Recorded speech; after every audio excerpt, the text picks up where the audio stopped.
ఆశ్చర్యకరమైన బైబిల్ పాఠంగా దినవృత్తాంతములు 2వ గ్రంథము 14 మరియు 15 అధ్యాయాలు చదువుకుందాము.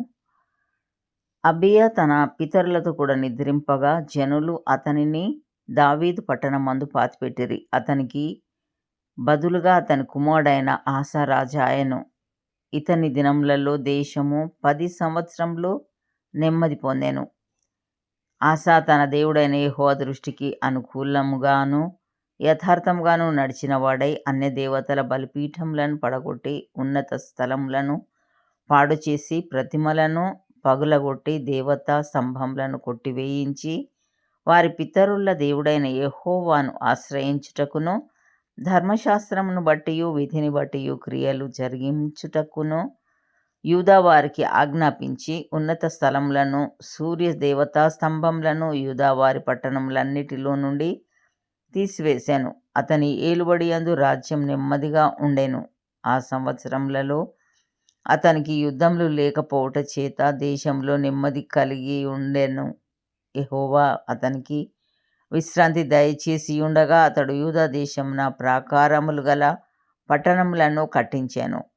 అతడు యూదా వారికి ఈలాగు ప్రకటన చేశాను: మన దేవుడైన యెహోవాను మనము ఆశ్రయించినందున ఆయన మన చుట్టూను నెమ్మది కలగజేసి ఉన్నాడు. దేశమందు మనము నిరభ్యంతరముగా తిరగవచ్చును. మనము ఈ పట్టణములను కట్టించి వాటికి ప్రాకారములను, గోపురములను, గుమ్మములను, ద్వారబంధములను అమర్చుదము. కాగా వారు పట్టణములను కట్టి వృద్ధి నొందిరి.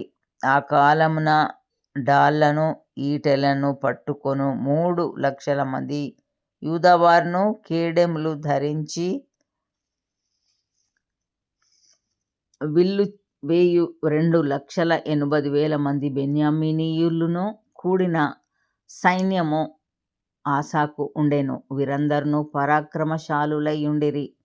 కూషీయుడైన జెరహు వారి మీద దండెత్తి 1,000 సైన్యమును 300 రథములను కూర్చుకొని బయలుదేరి మారేషా వరకు రాగా ఆసా అతనికి ఎదురుబోయెను. వారు మారేషా నొద్ద జెపాతా అను పల్లపు స్థలమందు పంక్తులు తీర్చి యుద్ధము కలుపగా ఆసా తన దేవుడైన యెహోవాకు మొర్రపెట్టి, యెహోవా, విస్తారమైన సైన్యం చేతిలో ఓడిపోకుండా బలము లేని వారికి సహాయం చేయుటకు నీకన్నా ఎవరునూ లేరు. మా దేవా యెహోవా, మాకు సహాయం చేయుము. నిన్నే నమ్ముకొని ఉన్నాము. నీ నామమును బట్టియే ఈ సైన్యమును ఎదిరించుటకు బయలుదేరి ఉన్నాము. యెహోవా, నీవే మా దేవుడవు. నరమాతృలను నీపైనే జయమొందనీయకుము అని ప్రార్థింపగా యెహోవా ఆ కూషీయులను ఆసా ఎదుటను యూదావారి ఎదుటను నిలువనీయక వారిని మొత్తినందున వారు పారిపోయిరి. అపాయము ఆసాయును అతనితో కూడనున్న వారును గెరారు వరకు వారిని తరుమగా కూషీయులు మరలా పంక్తులు తీర్చలేక యెహోవా భయం చేతను ఆయన సైన్యపు భయం చేతను పారిపోయిరి. యూదావారు విశేషమైన కొల్ల సొమ్ము పట్టుకొనిరి. గెరారు చుట్టూనున్న పట్టణములలోని వారందరి మీదికి యెహోవా భయము వచ్చెను గనుక ఆ పట్టణములన్నిటినీ కొల్లపెట్టి వాటిలోనున్న మిక్కుటమైన కొల్ల సొమ్మంతయు దోచుకొనిరి. మరియు వారు పశుల సాలలను పడగొట్టి విస్తారమైన గొర్రెలను, ఒంటెలను సమకూర్చుకొని యెరూషలేమునకు తిరిగి వచ్చిరి. ఆ కాలమున దేవుని ఆత్మ ఓదేదు కుమారుడైన అజర్య మీదికి రాగా అతడు ఆసాను ఎదుర్కొనబోయి ఇలాగూ ప్రకటించెను: ఆసా, యూదావారులారా, బెన్యామీనీయులారా, మీరందరూ నా మాట వినుడి.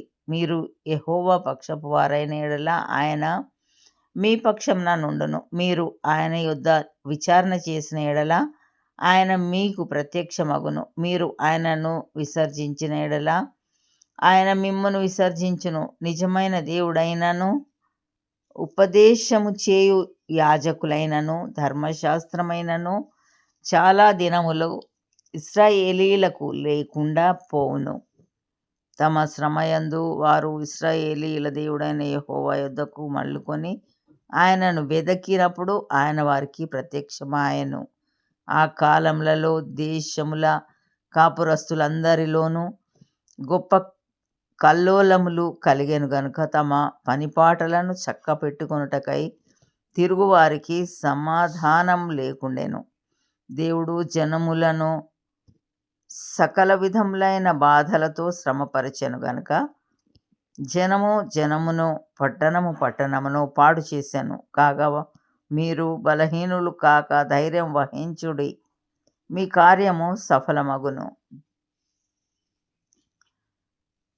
ప్రవక్త అయిన ఓదేదు ప్రవచించిన ఈ మాటలు ఆసా వినినప్పుడు అతడు ధైర్యం తెచ్చుకొని యూదా బెన్యామీనీల దేశమంతటి నుండి ఎఫ్రాయిము మన్యములో తాను పట్టుకొనిన పట్టణములలో నుండి హేయములైన విగ్రహములన్నిటిని తీసివేసి యెహోవా మంటపము ఎదుట నుండి యెహోవా బలిపీఠమును మరలా కట్టించి యూదావారినందరినీ బెన్యామీనీయులనందరినీ ఎఫ్రాయిము మనష్షే షిమ్యోను గోత్ర స్థానములలో నుండి వచ్చి వారి మధ్య నివసించు పరదేశులను సమకూర్చెను. అతని దేవుడైన యెహోవా అతనికి సహాయుడై ఉండుట చూచి ఇశ్రాయేలు వారిలో నుండి విస్తారమైన జనులు అతని పక్షం చేరిరి. ఆసా ఏలుబడి అందు 15వ సంవత్సరమున 3వ నెలను వారు యెరూషలేములో కూడి తాము తీసుకొని వచ్చిన కొల్ల సొమ్ములో నుండి ఆ దినమున 700 ఎద్దులను 7,000 గొర్రెలను యెహోవాకు బలులుగా అర్పించిరి. పూర్ణ హృదయంతోనూ పూర్ణ ఆత్మతోనూ తమ పితరుల దేవుడైన యెహోవా యొద్ద తాము విచారణ చేయుదుమనియు పిన్నలే గాని పెద్దలే గాని పురుషులే గాని స్త్రీలే గాని ఇశ్రాయేలీయుల దేవుడైన యెహోవా యొద్ద విచారణ చేయని వారికందరికిని మరణము విధించుదుమనియు నిష్కర్ష చేసుకొనిరి. వారు ఎలుగెత్తి బొబ్బలిడుచు మేళములతోనూ బూరల నాదముతోనూ భేరీ ధ్వనులతోనూ యెహోవా సన్నిధిని ప్రమాణం చేసిరి. ఈలాగు ప్రమాణం చేయబడగా యూదా వారందరూ సంతోషించిరి. వారు పూర్ణ హృదయంతోనూ ప్రమాణం చేసి పూర్ణ మనసుతో ఆయనను వెదికి ఉండిరి గనుక యెహోవా వారికి ప్రత్యక్షమై చుట్టూనున్న దేశస్థులతో యుద్ధములు లేకుండా వారికి నెమ్మది కలగజేసెను. మరియు తన తల్లి అయిన మయక అసహ్యమైన ఒక దేవతా స్తంభమును నిలిపినందున ఆమె ఇక పట్టపు దేవి అయి ఉండకుండా రాజైన ఆసా ఆమెను త్రోసివేసి ఆమె నిలిపిన విగ్రహమును పడగొట్టి చిన్నాభిన్నము చేసి కిద్రోను వాగు దగ్గర దాన్ని కాల్చివేసెను. ఆసా ఉన్నత స్థలములను ఇశ్రాయేలీలలో నుండి తీసివేయలేదు గాని ఇతడు బ్రతికిన కాలమంతయు ఇతని హృదయము యథార్థముగా ఉండెను. తన తండ్రి తాను ప్రతిష్ఠించినట్టు వెండిని బంగారమును ఉపకరణములను అతడు తీసుకొని దేవుని మందిరమునందుంచెను. ఆసా ఏలుబడి అందు 35వ సంవత్సరము వరకు యుద్ధములు జరగలేదు. ఇంతటితో ఇదన కొరకైన బైబిల్ పాఠము సరి.